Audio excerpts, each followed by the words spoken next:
পথহারা মানুষের পথিক হয়ে এসেছিলে ধরা ধামে কোরআন নিয়ে।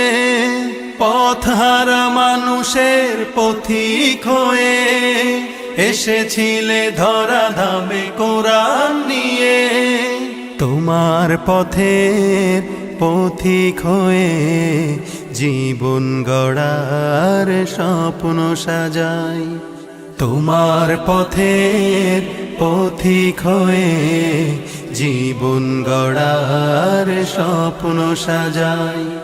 তুমি যে মোদের প্রিয় নবী, তোমায় কাছে পেতে পাগল সবাই। সুখের দিনেও মোরা খুঁজি গো তোমায়, দুঃখের দিনেও মোরা সরি গো তোমায়। সুখের দিনেও